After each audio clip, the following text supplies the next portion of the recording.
नमस्कार दोस्तों, आप सभी का दोबारा हार्दिक स्वागत है। कल अपन पढ़ रहे थे राजस्थान का भौगोलिक विभाजन।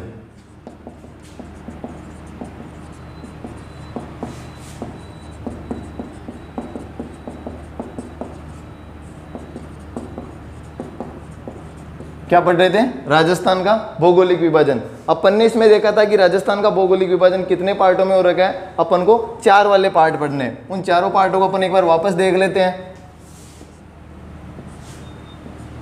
पहला कौन सा था? उत्तरी, पश्चिमी, मरुस्थलीय। ये आप लोगों को अपनी नोटबुक में ऐसे कैसे उतारना है। दूसरा पार्ट हो गया अपना इसका अरावली प्रदेश। इसी का दूसरा नाम मैंने क्या बताया था आपको? मध्यवर्ती पहाड़ी प्रदेश।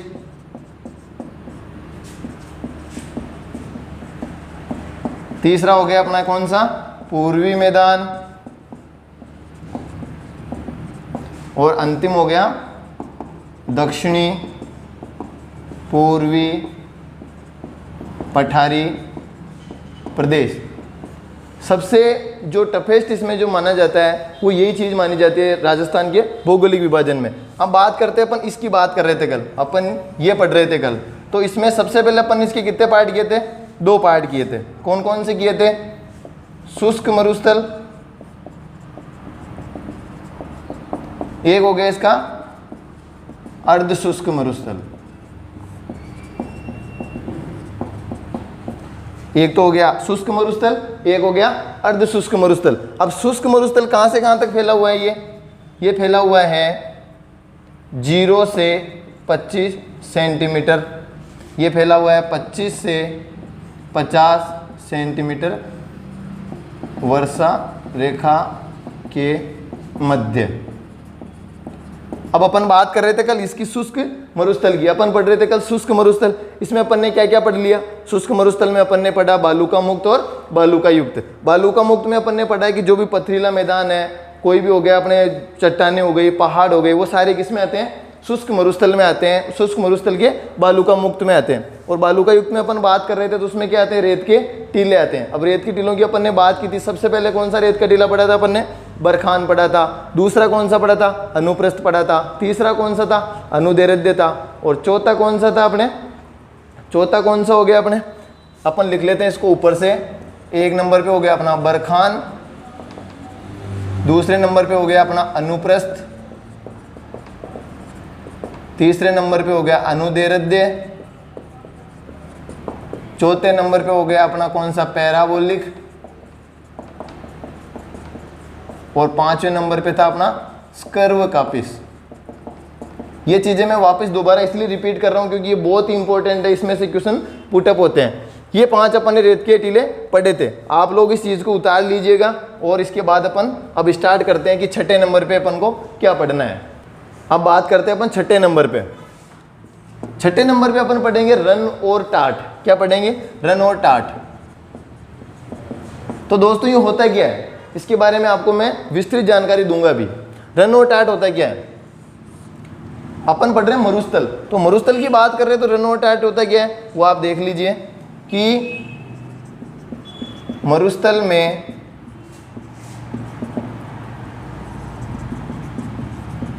बारिश कम होती है, इसलिए वहां पर अनुदैर्ध्य टीलों के मध्य पानी को संग्रहित का मतलब समझ गए ना आप? इकट्ठा कर लिया जाता है। मरुस्थल में क्या होता है? बारिश नहीं होती है। बारिश क्यों नहीं होती है? शायद आप 90% जने तो इससे वाकिफ हो कि कैसे नहीं होती बारिश, क्यों नहीं होती है। अपने ये अरावली आ गई और अपने मानसून जो है इस साइड से आता है, तो अरावली का होने का कारण ये कि मरुस्थल में बारिश नहीं आती है। पूरा मरुस्थल उधर मतलब पूरे राजस्थान की 10% 15% बारिश हो पाती है वहाँ पे। क्यों हो पाती है? क्योंकि इसके समानांतर क्या होता है, मानसून निकल जाता है, समानांतर इसकी टक्कर खा के समानांतर निकल जाता है, इसलिए बारिश कम होती है मरुस्थल में। तो उसी पानी को यूज में लेने के लिए, जो भी बारिश हो रही है उस पानी को यूज में लेने के लिए क्या करते हैं, दो टीलों के मध्य पानी को रोकने के लिए अपने चूना पत्थर से तिरपाल लगा के, जैसे सीमेंट लगा के, कुछ भी लगा के उसको संग्रहित कर लेते हैं। संग्रहित का मतलब हो गया इकट्ठा कर लेते हैं वो। और उस पानी का यूज कैसे लेते हैं वो पढ़ेंगे अपन इसमें कि रन और टाट, ये तो हो गए रन और टाट। ये जो अस्थायी पानी की झीलें होती है, ये जो अस्थायी पानी की झीलें होती हैं, ये रन या टाट कहलाती है। और इन्हें क्या कहा जाता है, इन्हें प्लाया झीलें भी कहा जाता है। प्लाया झीलें भी कहा जाता है। प्लाया झीलें क्यों कहा जाता है, इनकी आकृति प्यालेनुमा होती है, इसलिए इनको क्या कहा जाता है, प्लाया झीलें कहा जाता है। अब अपन पढ़ेंगे इसका सेकेंड पार्ट, इसी का ही रन और टाट का सेकेंड पार्ट। सेकेंड पार्ट की अपन अगर बात करें तो इसमें होगा खड़ीन कृषि। खड़ीन कृषि सब जानते होंगे इसे, खड़ीन कृषि। खड़ीन कृषि का नाम सबने सुना आप लोगों ने। खड़ीन कृषि को और क्या कहा जाता है, स्थानांतरित कृषि कहा जाता है। इसी को और क्या कहा जाता है, जूमिंग कृषि कहा जाता है।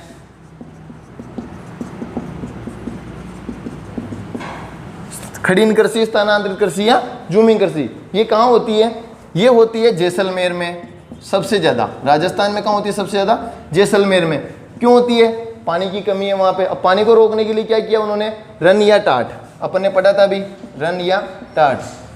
बारिश का जो भी पानी आता है उसको दो टीलों के मध्य क्या कर लिया जाता है, संग्रहित कर लिया जाता है। अब संग्रहित करने के बाद उस पानी का यूज कैसे लेंगे, तो क्या होगा, इसमें पहाड़ी नुमा टीलों पर यह कृषि की जाती है।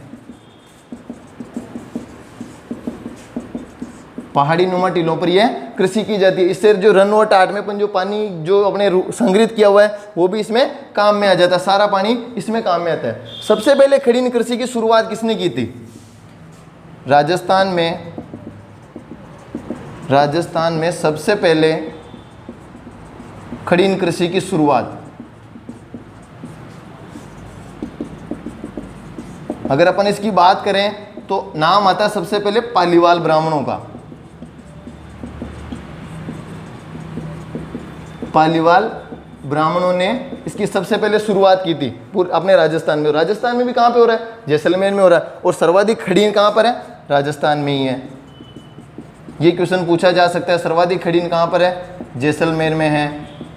संख्या भी देख लो आप कितने हैं, लगभग 600 प्लस। कितने हैं, लगभग 600 प्लस। तो अपने ये हो गया क्या, खड़ीन कृषि हो गई, रन और टाट हो गया। खड़ीन कृषि में कौन सा पानी यूज में आ रहा है, जो रन में अस्थायी जो पानी की झीलें हैं उसका पानी अपन यूज में ले रहे हैं। इसकी शुरुआत किसने की थी, पालीवाल ब्राह्मणों ने की थी। राजस्थान में सबसे ज़्यादा सर्वाधिक खड़ीन कहाँ पर है, जैसलमेर में। कितने हैं, लगभग 600 प्लस। रोक दो। अब हो गया अपना राजस्थान का भौगोलिक विभाजन। इसका पहला पार्ट था अपना उत्तरी पश्चिमी मरुस्थलीय प्रदेश, इसका पहला पार्ट था अपने शुष्क मरुस्थल। अब दूसरा पढ़ते हैं अपन अर्ध शुष्क मरुस्थल।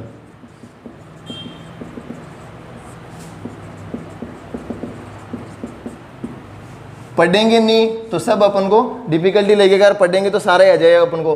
अर्ध शुष्क मरुस्थल, शुष्क मरुस्थल का जो विस्तार था वो 0 से लेके 25 सेंटीमीटर वर्षा रेखा तक था। अब इसका कहां से कहां तक होगा भाई, 0 से 25 तक वो हो गया और 50 तक टोटल फैला हुआ है। तो ये कहां से कहां तक होगा, 25 सेंटीमीटर से लेके 50 सेंटीमीटर वर्षा रेखा के मध्य ये स्थित है।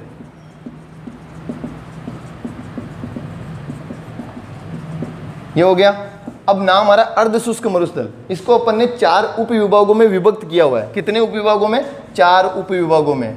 इसे हमने 4 उप विभागों में विभक्त किया हुआ है। अब 4 उपविभाग कौन कौन से हो जाएंगे, उनके नाम आप नोट कर लीजिए। सबसे पहला लिखो आप गग्गर बेसिन, गग्गर बेसिन, बेसिन का मतलब आप समझते हो। दूसरा है शेखावाटी का अंतः प्रवाह क्षेत्र, अंतः प्रवाह का मतलब होता है नदियों का मार्ग परिवर्तन करना। तीसरे नंबर पे आता है इसमें नागौरी उच्च भूमि, नागौरी उच्च भूमि। और चौथे नंबर पे आता है इसमें लूणी बेसिन या गोडवाड़ प्रदेश।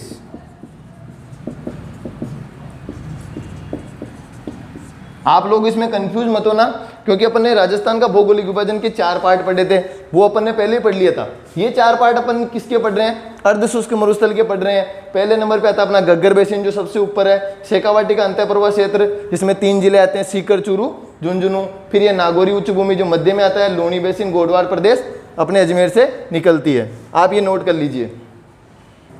अब बात करते हैं अपन पहले वाले की, कौन से की, गग्गर बेसिन की। तो अपन को सबको पता है कि गग्गर नदी राजस्थान में 2 जिलों में से निकलती है। कौन कौन से 2 जिले, अपन ये ऊपर वाला नक्शा बना लेते हैं थोड़ा सा राजस्थान का, ये ऊपर से बन गया, ये इधर पाकिस्तान हो गया, इधर ऊपर पंजाब हो गया, और ये राजस्थान के 2 जिले हो गए। ये वाला श्री गंगानगर हो गया अपना, और ये वाला अपना हो गया हनुमानगढ़। ये ऊपर वाला है पूरा। अब इसमें गग्गर नदी आ रही है, ये गग्गर नदी हो गई अपनी, कहां से निकलती है, हिमाचल प्रदेश से। कहां से निकलती है, हिमाचल प्रदेश से। हिमाचल प्रदेश से भी किस जगह से, शिवालिक की पहाड़ियों से, शिवालिक की पहाड़ियों से। लेकिन अपन को अभी इस पे फोकस नहीं करना है, अपन को इतना ध्यान रखना है कि कहां से निकलती है, शिवालिक की पहाड़ियों से, और ये राजस्थान में यहां से प्रवेश करती है। ये कौन सा क्षेत्र कहलाता है, सर टिब्बी क्षेत्र कहलाता है।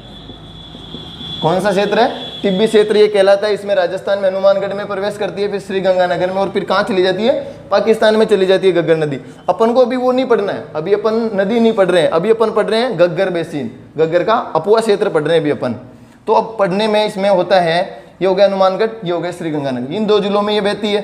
तो ये जो नदी के बहने का अपुआ क्षेत्र नाली क्षेत्र कहलाता है। इसको आप इन्वर्टेड कोमा में बंद कर लो, क्या कहलाता है, ये नाली क्षेत्र कहलाता है। ये जो 2 जिलों में बह रही है अपने, हनुमानगढ़ और श्री गंगानगर, और अगर एक नाम लो तो राजस्थान। राजस्थान में ये जो गग्गर नदी बह रही है, इसका अपुआ क्षेत्र क्या कहलाता है, नाली क्षेत्र कहलाता है। और इस नदी के जो आसपास जो मिट्टी है वो कौन सी है, रेतीली प्लस जलोढ़। रेतीली प्लस जलोढ़, रेतीली सबको पता है कि मरुस्थल में जिला रहा है, और जलोढ़ का मतलब क्या है कि इंदिरा गांधी नहर परियोजना इधर से निकल रही है, उसकी वजह से क्या हो गई है, जलोढ़ मिट्टी हो गई। और इन दोनों को मिलाकर कौन सी बन रही है, अगर बीच में मैंने प्लस लगा दिया तो जाहिर सी बात है दोनों मिल जाएगी, और इन दोनों के मिलने के बाद कौन सी हो जाएगी, ये कच्छारी हो जाएगी। क्या नाम हो जाएगा इसको, कच्छारी। इसी का दूसरा नाम है काठी, क्या नाम है, काठी, और इसी को बग्गी भी कहते हैं। क्या हो गया, रेतीली और जलोढ़, ये मिलके कौन सी बनाती है, कच्छारी बनाती है। कच्छारी के 2 नाम और क्या है, एक काठी हो गया, एक बग्गी हो गया। अब इसको मैं थोड़ा सा इधर मिटा रहा हूँ, इधर ऊपर लिख रहा हूँ, मैं इधर लिख देता हूँ, काठी और बग्गी। ये है मिट्टी उपजाऊ होने के कारण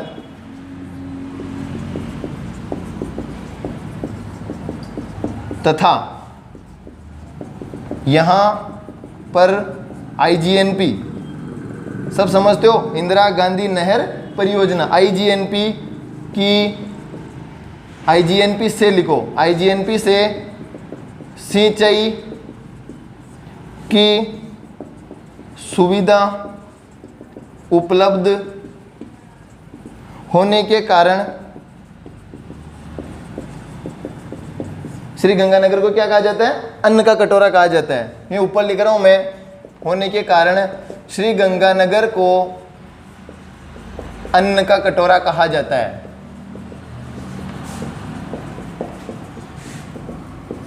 राजस्थान में सबसे ज्यादा गेहूं कहां पर होते हैं, श्री गंगानगर में होते हैं, इसलिए इसको क्या कहा जाता है, अन्न का कटोरा कहा जाता है। इसको यहां तक आप नोट कर लो। अपन ने पढ़ लिया श्रीगंगानगर को क्या कहा जाता है? अन्न का कटोरा कहा जाता है। क्यों? क्योंकि यहाँ पर सबसे ज्यादा अन्न क्या बोलते हैं हमें? गेहूं को। गेहूं सबसे ज्यादा कहाँ पैदा होते हैं? राजस्थान में, श्रीगंगानगर से पैदा होते हैं। अपन ने पढ़ा था राजस्थान में इस बेसिन को क्या बोला जाता है? क्या बोला जाता है? नाली प्रदेश बोला जाता है। राजस्थान में इसे नाली प्रदेश कहा जाता है। अगर बात करें अपन पाकिस्तान की, पाक में इसे हकरा, और इसमें हो गया अपने पंजाब और हरियाणा में, पंजाब व हरियाणा में चौतांग प्रदेश कहा जाता है।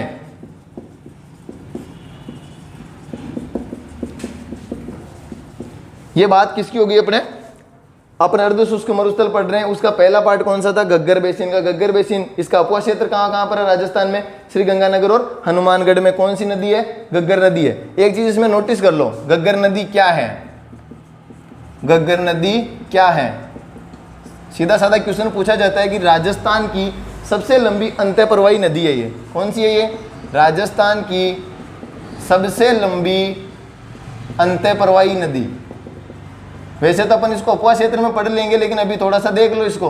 राजस्थान की क्या ये सबसे लंबी अंतःप्रवाही नदी है। अंतःप्रवाही का मतलब अंदर ही बहती है, इसकी कोई मतलब जो लंबाई जो होती है वो इसकी मापी नहीं जा सकती है, कुल लंबाई जो होती है। बाकी राजस्थान में अपन इसको नाप सकते हैं क्योंकि इसका एक सीमित एरिया है। ये यहाँ हो गया, इसको तो अपन नाप सकते हैं, लेकिन कहाँ से निकल रही है, कहाँ जा रही है, इसका कोई पता नहीं है। सेकेंड पार्ट पढ़ते हैं अपन इसका, शेखावाटी का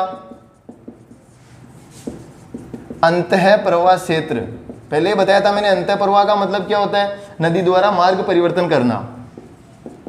शेखावाटी का अंतःप्रवाह क्षेत्र। शेखावाटी में कौन कौन से जिले आते हैं अपने? सीकर, एक हो गया अपना चूरू, और ये झुंझुनू अक्सर गलत लिखते हैं लोग। कैसे लिखते हैं? ऐसे लिखते हैं ना, दो में छोटी ऊ की मात्रा आती है, एक में बड़े ऊ की मात्रा आती है। ये तीनों जिले किस में आते हैं? शेखावाटी में आते हैं। अब राजस्थान की अगर बात करें तो सबसे ज्यादा अंतःप्रवाही नदियां कौन से क्षेत्र में है? शेखावाटी में पाई जाती है। तो लिख लो आप, इस क्षेत्र में सबसे ज्यादा अंतःप्रवाही नदियां हैं। अंतःप्रवाही नदियां हैं। और बात करें तो सबसे जो पहले नंबर पे आती है वो कौन सी है? कांतली नदी। मुख्य नदी कौन सी है? कांतली नदी। अभी अपन ने 1 मिनट पहले ही पढ़ी थी वो बात कि राजस्थान की सबसे लंबी अंतःप्रवाही नदी कौन सी थी? घग्गर नदी थी। अगर इसकी बात करें तो ये क्या है? केवल राजस्थान की। इंपॉर्टेंट है ये चीज, ध्यान रखना इसको। केवल राजस्थान की सबसे लंबी अंतःप्रवाही नदी।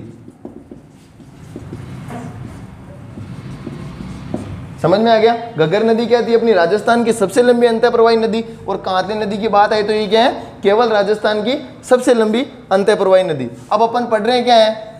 अर्ध शुष्क मरुस्थल पढ़ रहे हैं। ये बात हो गई इसकी एरियाज की, कैचमेंट एरिया की बात हो गई। अभी अपन को पढ़ना क्या है? शेखावाटी का अंतःप्रवाह क्षेत्र पढ़ना है। तो शेखावाटी में क्या है? शेखावाटी क्षेत्र में चूने की परत पाई जाती है। चूने की परत पाई जाती है। तो क्या होता है वहां पर? तो वहां कुएं खोदना क्या है? आसान है कि मुश्किल है? आसान है। वहां कुएं खोदना आसान है। भाई चूना है तो फटाफट खुद जाएगा ना, आपने तो बटा ही बटा रहे। कुएं खोदना आसान है, इसलिए वहां के कुएं क्या होते हैं? गहरे होते हैं। वहां के कुएं गहरे होते हैं। इसको नोट करो आप, बाकी इसमें ऊपर लिखाऊंगा मैं। इंक दो यार। अब अपन आपको समझ में नहीं आया होगा शायद, एक बात मैं आपको बताना चाहता हूं कि मैंने बताया था आपको कि राजस्थान की सबसे लंबी अंतःप्रवाही नदी कौन सी थी? वो घग्गर नदी थी। और ये वापस वही बात आ रही है कि केवल राजस्थान की सबसे लंबी अंतःप्रवाही नदी कौन सी है? कि कांतली नदी है। तो इसको आप समझो, केवल राजस्थान मैंने यहाँ पे लगाया, इसका मतलब क्या है कि ये राजस्थान से ही तो निकलती है और राजस्थान में ही खत्म होती है, इसलिए मैंने क्या लगा दिया? तो केवल। तो केवल राजस्थान की सबसे लंबी अंतःप्रवाही नदी कांतली नदी। घग्गर नदी कहाँ से निकल रही थी? हिमाचल से निकल रही। कहाँ पे जा रही है? पाकिस्तान में जा रही, इसलिए वो राजस्थान की सबसे लंबी अंतःप्रवाही नदी थी। अब ये देख, ये वाला पार्टीशन देखो आप। शेखावाटी क्षेत्र में क्या? चूने की परत पाई जाती है, इसलिए वहां पर क्या? कुएं खोदना आसान है। इसलिए वहां के कुएं होते हैं गहरे, और सबसे गहरे भाग को क्या कहा जाता है? सबसे गहरे भाग को चोब कहा जाता है। ये इंपॉर्टेंट चीज है, इसको आप बिल्कुल याद ही करना है इसको। तो सबसे गहरे भाग को क्या कहा जाता है? चोब कहा जाता है। और वहां पर कुओं को जोहड़ कहा जाता है। कहां पर कहा जाता है? शेखावाटी में। उनकी स्थानीय भाषा है वो। अपन तो कुएं बोलते हैं, वहां पर वो क्या बोलते हैं? जोहड़ बोलते हैं। ये चीज भी आप नोट कर लेना। समझ में आ गया? अब बात करते हैं अपन कांतली नदी की। इसमें कौन कौन सी चीजें? सीकर, चूरू, झुंझुनू। यह नदी झुंझुनू को 2 बराबर भागों में बांटती है। इसका मतलब ये नहीं कि काट देती है उसको, मतलब बीच में से निकलती है वो। कांतली नदी झुंझुनू में बीच में से निकलती है, इसलिए झुंझुनू को 2 बराबर भागों में बांटती है। अब आप इसको नोट कर लीजिए, मिटाना पड़ेगा इसको। अभी अपन पढ़ रहे थे शेखावाटी में कुओं को क्या कहा जाता था? जोहड़। गहरे भाग को क्या कहा जाता है? चोब। ये तो बात हो गई वहां की। अब अपन बात कर रहे थे किसकी? कांतली नदी की बात चल रही थी। झुंझुनू को 2 बराबर भागों में बांटती है। तो कांतली नदी निकलती कहां से है? कांतली नदी निकलती कहां से है? खंडेला की पहाड़ियों से। खंडेला की पहाड़ियों से। और खंडेला की पहाड़ियां कहां पर है? सीकर में ही है। ये हो गया अपना सीकर, ये यहां से निकलती है। अब खंडेला की पहाड़ियों से और क्या निकलता है? वो इंपॉर्टेंट चीज है, वो मैं साथ का साथ पढ़ाता रहूंगा। बोले वो नदियां हो, चाहे कोई भी हो, खनिज हो, चाहे कुछ भी हो, मैं हर चीज साथ के साथ पढ़ा दूंगा। खंडेला की पहाड़ियों से कांतली नदी के अलावा और निकलता है गोटा, जो लुगड़िया का लागे है, गोटा और यूरेनियम। ये 2 खनिज है। इसमें गोटा भी निकलता है और यूरेनियम भी निकलता है। गोटे के बहुत सारे प्रकार है, वो अपन आगे पढ़ेंगे। बाकी अभी बता देता हूँ कि क्या क्या निकलता है। कांतली नदी निकलती है कहाँ से? खंडेला की पहाड़ियों से। और क्या निकलता है? गोटा। और क्या निकलता है? यूरेनियम। अब अपने शेखावाटी क्षेत्र में कौन सी भाषा बोली जाती है? शेखावाटी क्षेत्र में तोरावाटी भाषा बोली जाती है। तोरावाटी भाषा बोली जाती है। ये तो बात हो गई भाषा की। अब बात करते हैं कि वहां पर सर्वाधिक क्या पाया जाता है? तो सर्वाधिक वहां पे खेजड़ी वृक्ष की अगर बात है तो सर्वाधिक क्या है वहां पर? खेजड़ी। सर्वाधिक क्या है? खेजड़ी। अपन इसको राजस्थान का क्या कहते हैं? इसको राजस्थान का ये कल्प वृक्ष है। क्या है ये? इसका उपनाम की अगर बात है तो क्या है ये? राजस्थान का कल्प वृक्ष। कल्प वृक्ष का मेला कहाँ लगता है अपने? मांगल्यावास अजमेर में लगता है। उसी दिन कहाँ पर मेला लगता है? बुढ़ा जोड़ श्री गंगानगर में भी मेला लगता है। राजस्थान में 2 विख्यात मेले हैं, वो उस दिन लगते हैं। कब लगते हैं? हरियाली अमावस्या को। और हरियाली अमावस्या कब आती है? श्रावण की अमावस्या को। सर्वाधिक जो वृक्ष है वहां पर क्या है? खेजड़ी है। और खेजड़ी को क्या कहा जाता है? राजस्थान का कल्प वृक्ष कहा जाता है। इसे अगर गाँवों में बात है, गाँवों में इसे झांटी या सम्मी कहा जाता है। सम्मी, झांटी या सम्मी कहा जाता है। और अगर छोटे पौधे की बात है, छोटे पौधे को बोजी कहा जाता है।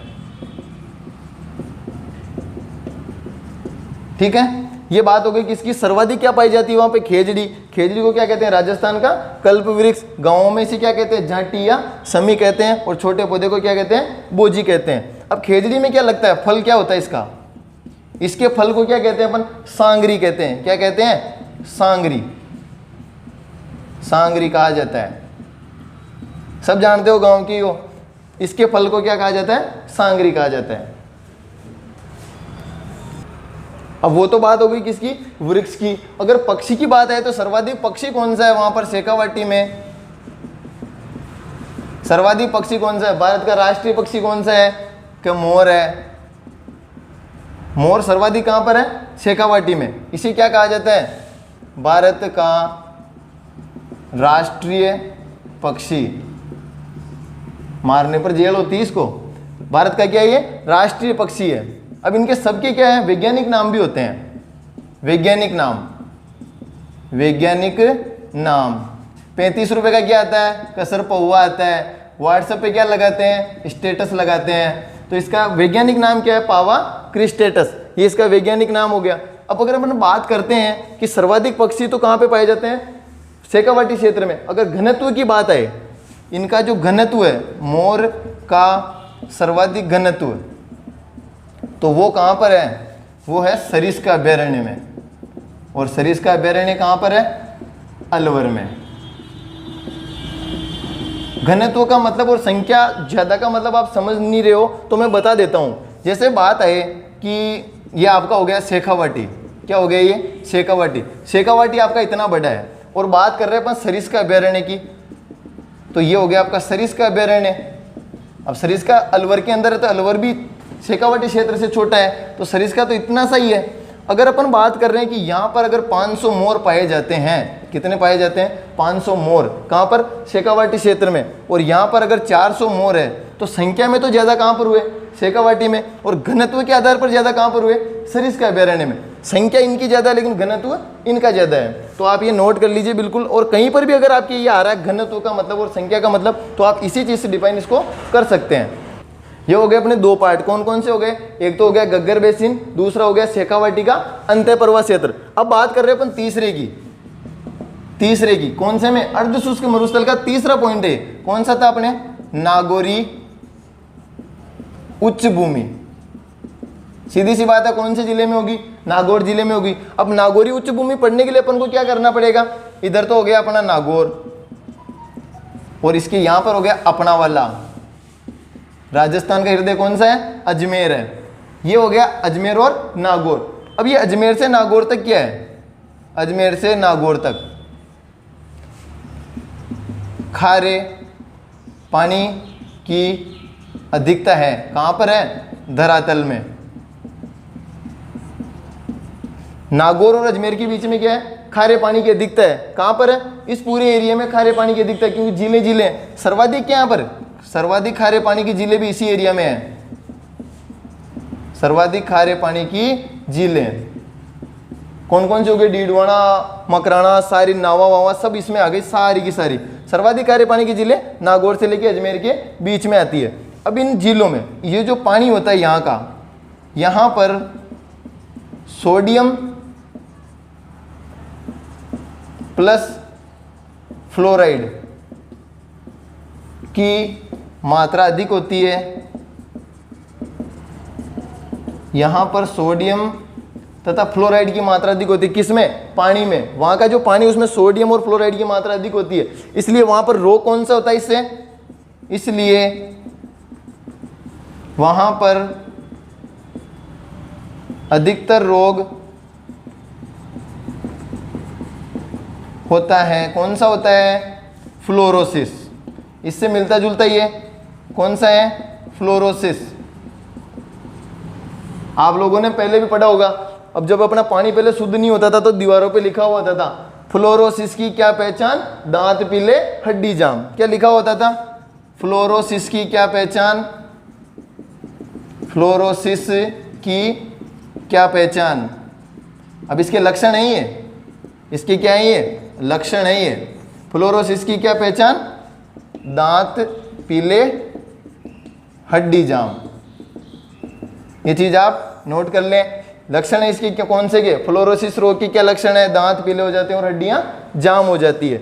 अब जो ये पट्टी पाई जाती है नागौर से लेके अजमेर तक, खारे पानी की अधिकता है, इस पट्टी को क्या कहा जाता है, इस पट्टी को कहा जाता है बांका पट्टी।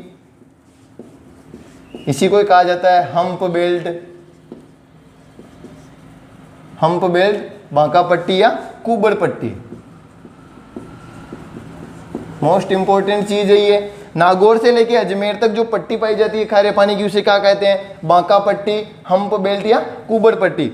ये हम्प बेल्ट के समान ही एक और बेल्ट है, होंच बेल्ट। इसमें आप कंफ्यूज मत होना।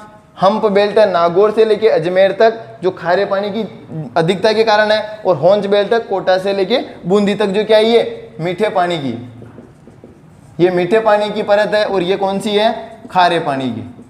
आप गूगल पे कहीं पर भी सर्च करना, हम्प का मतलब क्या होता है, कुबड़ होता है, और बेल्ट का मतलब क्या होता है, पट्टी होता है। तो आप इसमें कंफ्यूज बिल्कुल भी मत होना। हम्प बेल्ट नागौर से अजमेर तक, होंच बेल्ट कोटा से लेके बूंदी तक। आप इसे पूरा नोट कर लो।